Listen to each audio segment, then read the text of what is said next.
Differentiation SAC Prep, Part 4.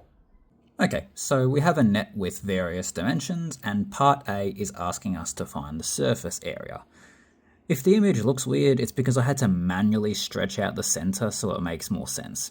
The textbook made all the squares look like they had identical dimensions, and that was not the intention.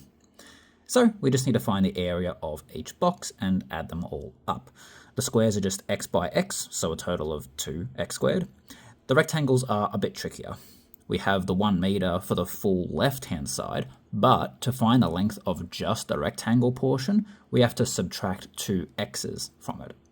Now the dimensions of all rectangles are just x by 1 minus 2x. Next up, volume.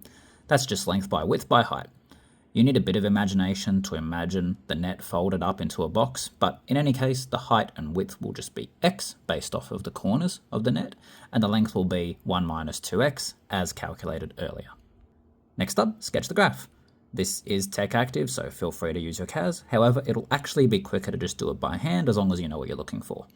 The x squared means there's going to be a turning point on the origin, and since it's a net negative cubic, it will start at the top left and end at the bottom right.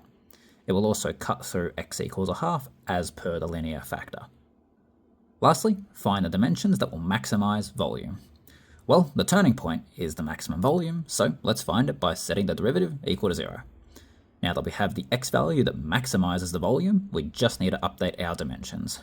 The height and width were already x, so that's easy enough, but the length was 1 minus 2x, so that needs a little update.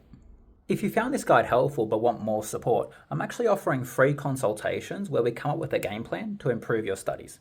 If you're interested, you can book a time using the link in the comments.